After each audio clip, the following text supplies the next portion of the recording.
Hey Coheed fans, so you're probably here to listen to me talk about the review of Domino The Destitute, which I will, but just listen for 3 seconds of the song. Give me your opinion, because Coheed fans, you know.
Anyway, Domino The Destitute.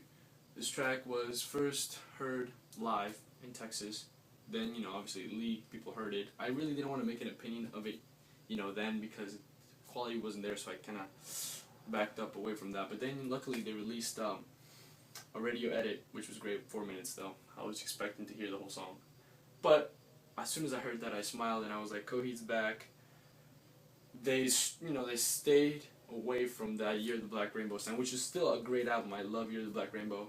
Own the vinyl. By the way, Cody Cambria happens to be my second favorite band, just so you know. And they inspire me for my music. But that's just a little background story. Yeah, they stayed away from Year of the Black Rainbow and went back to what I think would be what would have been No World for Tomorrow if, Josh never left. Still dark sound, not this, not in Keeping Secrets, not From Fear Through the Eyes of Madness, which people are saying, oh, it's like in Keeping Secrets, it's like the old Coheed. No, I don't think so, buddy. You really gotta listen to this album again if you think it's like the old Coheed. In Keeping Secrets, just because it's a long track, I think it sounds nothing like In Keeping Secrets. I think it's Coheed's best single yet. Best song?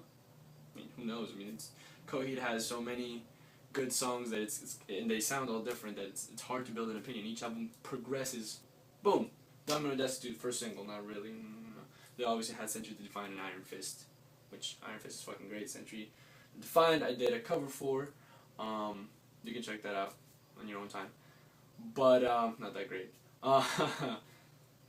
Century the Defined was good. It sounded different. Again, did not sound like old Coheed. People keep saying, oh, old Coheed's back, Josh is back, old Coheed is back. No, I don't think so.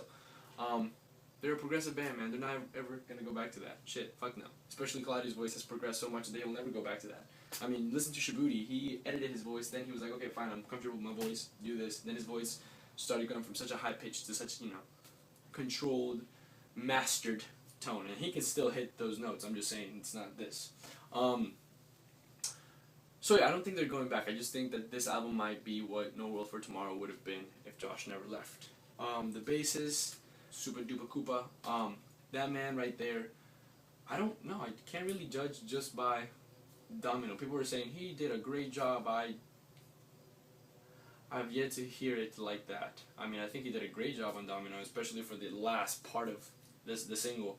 Jesus, you can just hear the boom, you know, and then the chorus comes in, which is the part where he goes like, "Your time has come, it's now or never." Whenever he goes boom, you know, kind of stuff like that. That's all I can hear from the bassist.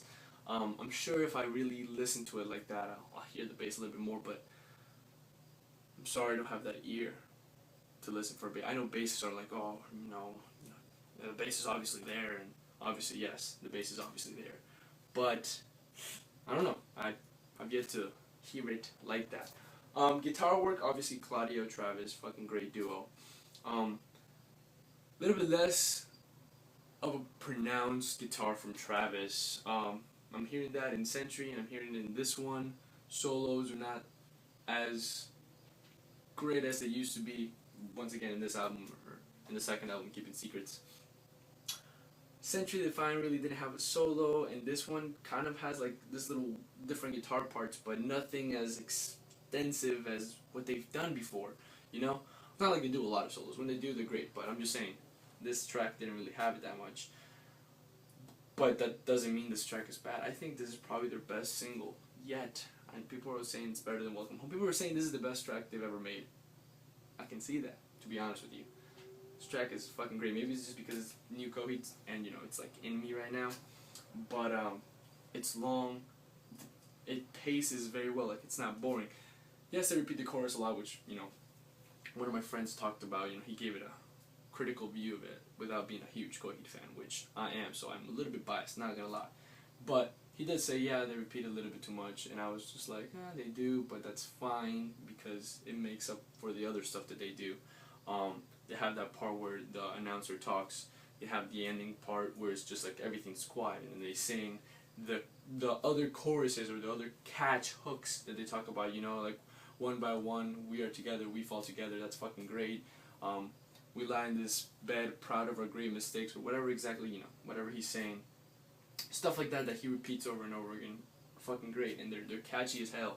And the guitars change and, you know, complement what the song is doing. And I could sit here and talk about guitars and drum and bass and all, you know, which, by the way, the ladies and gentlemen part, you know, broken gentleman part, was the part that we heard a year ago when they were like, day one, you know, we're back at it again, or whatever they said in that video. They teased that little part of Domino. And that little laugh that he does. Anyway, watch the video if you haven't watched it, the whole tongue deal. He's cool. You know, Claudio's my man's. But I also want to talk about the story itself. This is the first time Claudio, according to Claudio, this is the first time that he's been able to actually put the whole story, not all of it, but almost the whole story into a video. Before, it was kind of hard to portray a sci-fi video and a music video. It's expensive and effects and stuff like that. Claudio didn't want to fuck it up. So, you know, they usually do something else for that kind of stuff. But this one, it was easier if you know the story. The afterman gets into Keywork. He is possessed by an entity, Domino, and he has to relive his life, or the last moments, one of those two, his whole life or the last moments of his life, and that's what the song's about. Domino gets in with the wrong people to make some money. They get him to become a drug addict, to do the dirty business for them, and then he loses the fight. So they're like, okay, now you work for me. You have to you owe me everything. Blah blah blah. And he gets involved with his brother, and watch the video, it kind of explains itself. And it's a really good way to get into Coheed and Cambria, because I tried showing somebody this song without the video, and they were like, this is too long, change it. But with the video, they're kind of interested, and so they not only listen, but they watch. So that's a good way to get into Coheed and Cambria, watching the videos. So overall, if I had to give this song a score, shit, man, biased, 10 out of 10. Not biased, 9 out of 10. Shit, man. This song is fucking great. I mean, there's nothing I can do. You gotta go out and buy it. Again, I'm a huge Coheed fan, so yeah, my views might be a little bit curved, but it doesn't, take away from the fact that this is great musicianship, from both drums, bass, guitar, and second guitar, and vocals. And the video is well put together for you to even ignore that. You gotta really admire them for that. I don't think there's any more I can say on one song. I just wanted to tell you guys my opinion. I mean, this is such a huge thing. I'm gonna go see them live this September. Anybody who's going to New Jersey, I'll see you in the Atlantic House of Blues. I think that's what it's called. And I'll also get in the Amory Award edition of the album because I'm a huge fan. So thanks for watching, and stay tuned.